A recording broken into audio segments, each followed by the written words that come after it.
Hello my dear students, आज मैं आपको कोऑर्डिनेशन केमिस्ट्री के जितने भी इंपॉर्टेंट टॉपिक्स हैं वो बताऊंगा। बहुत ज्यादा इंपॉर्टेंट टॉपिक्स होंगे और वो ऐसे टॉपिक हैं जो रिपीटेडली आपके बोर्ड के एग्जाम में ऐसे क्वेश्चंस आते हैं, इन टॉपिक्स पे रिलेटेड क्वेश्चंस आते हैं। क्लियर? तो चलिए स्टार्ट करते हैं कोऑर्डिनेशन केमिस्ट्री के इंपॉर्टेंट टॉपिक्स। कोऑर्डिनेशन केमिस्ट्री के इंपॉर्टेंट टॉपिक्स देखिए, important topics of coordination chemistry. Coordination chemistry chapter 9 है बेटा जी, आपका चैप्टर 9। सबसे पहला इस पे टॉपिक आता है जो इंपॉर्टेंट है, जो इंपॉर्टेंट आता है सबसे पहला आइसोमर्स। आइसोमर, आपको आइसोमर इसके करके जाने हैं। आइसोमर आते हैं, आइसोमर। आइसोमर जैसे आपको पता है कि आइसोमर इसके दो भागों में बढ़ते हैं। एक आता है आपका स्ट्रक्चरल, दूसरा आता है स्टीरियो। एक स्ट्रक्चरल, दूसरा स्टीरियो आइसोमर। एक होता है स्ट्रक्चरल और दूसरा होता है स्टीरियो। स्टीरियो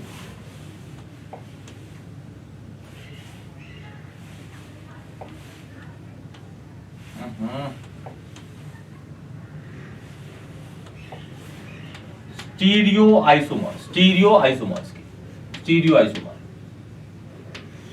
ये और ये।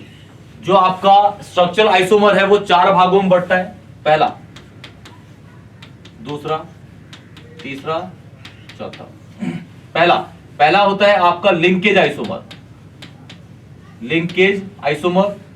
दूसरा होता है आपका आयोनाइजेशन आइसोमर, आयोनाइजेशन आइसोमर।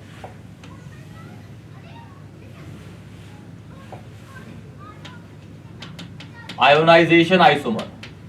फिर होता है सॉल्वेट, सॉल्वेट को हम हाइड्रेट भी कहते हैं, hydrate isomer.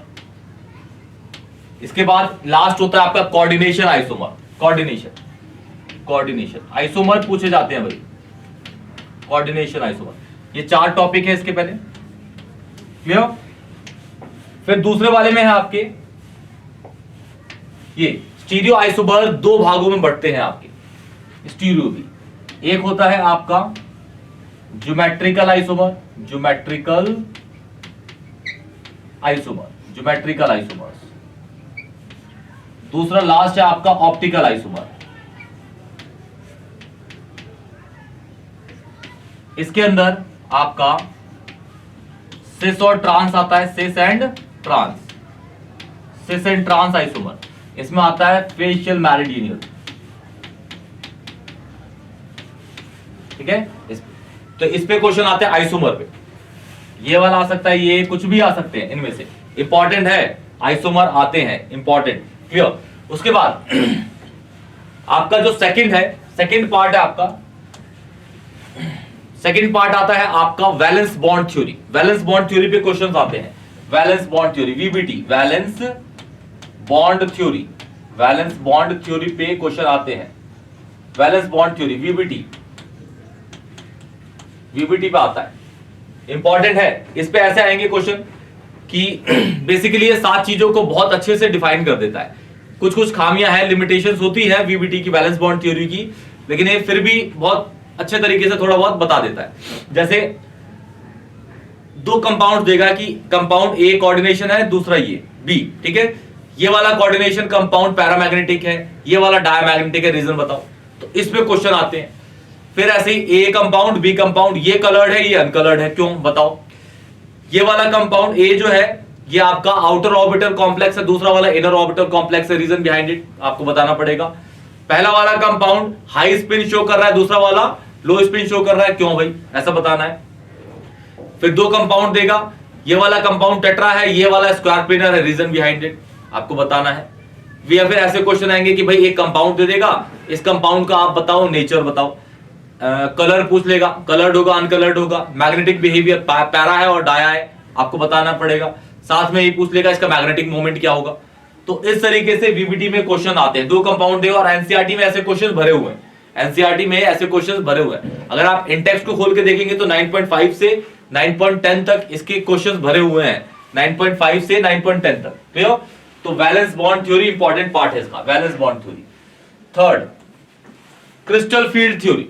Crystal field theory का ऑक्टाहेड्रल और टेट्राहेड्रल के लिए डायग्राम बहुत इंपॉर्टेंट है, बहुत ज्यादा इंपॉर्टेंट होता है। Crystal field theory, crystal field theory, crystal field theory CFT important है दोनों के लिए, ऑक्टाहेड्रल के लिए भी एंड टेट्राहेड्रल के लिए। टेट्राहेड्रल, ऑक्टाहेड्रल और टेट्राहेड्रल। फोर्थ आता है आपका सिनर्जिक इफेक्ट। सिनर्जिक इफेक्ट भी बहुत इंपॉर्टेंट टॉपिक है इसका, सिनर्जिक इफेक्ट। सिनर्जिक इफेक्ट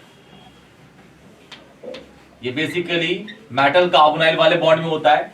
तो metal carbonyl bond, metal carbonyl bond में आता है, ऑर्गेनोमेटेलिक कंपाउंड है ये कार्बोनाइल बॉन्ड में। ये भी इंपॉर्टेंट टॉपिक है इसका, सिनर्जी। क्लियर? फिर है आपका फिफ्थ आपसे पूछा जा सकता है कि जैसे ये क्वेश्चन हो गया आपका Warner postulates. Warner postulates, Warner postulates या वॉर्नर थ्योरी भी कह सकते हैं, वॉर्नर थ्योरी या पोस्टुलेट्स। अलग अलग बुक में इसके अलग अलग नाम है, वॉर्नर थ्योरी या फिर पोस्टुलेट्स। ये भी इंपॉर्टेंट है इसका। फिर आपसे डेफिनेशन पूछ लेगा भाई, आपसे डेफिनेशन पूछता है एम्बिडेंटेड लीगेंड की, आपको डेफिनेशन पूछता है ambidentate ligand, ambidentate ligand, ambidentate ligand की डेफिनेशन, एम्बिडेंटेड लीगेंड की डेफिनेशन आपसे पूछता है। आपसे पूछेगा EDTA, EDTA ethylene diamine tetraacetate जो हेक्साडेंटेड लीगेंड है, EDTA,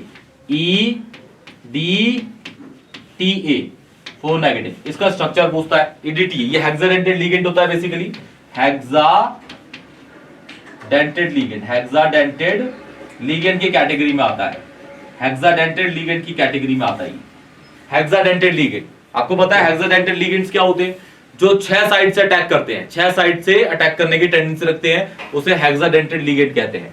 और लास्ट है इसका 8 IUPAC of coordination compound. Fix है भाई, आएगा, फिक्स है तो है, आएगा। दो तरीके से IUPAC को मॉडरेट करता है क्वेश्चंस को। एक आपको कंपाउंड देगा, बोलेगा नाम बताओ भाई इसका। दूसरा आपको फॉर्मूला देगा, बोलेगा इसका इसका नाम देगा, बोलेगा फॉर्मूला बताओ उसका। दोनों तरीके से क्वेश्चन देता है, दोनों तरीके से, नाम से फॉर्मूला, फॉर्मूले से नाम, नाम से फॉर्मूला, फॉर्मूले से नाम, IUPAC के अंदर। Clear? IUPAC of coordination compound. तो ये इंपॉर्टेंट टॉपिक्स हैं आपके कोऑर्डिनेशन केमिस्ट्री के। क्लियर? कोई भी डाउट होता है, कोई भी क्वेश्चन आपसे नहीं हो रहा, कमेंट सेक्शन में बताइए, वीडियो को लाइक करिए और चैनल को जरूर सब्सक्राइब करिए। तब तक के लिए टेक केयर।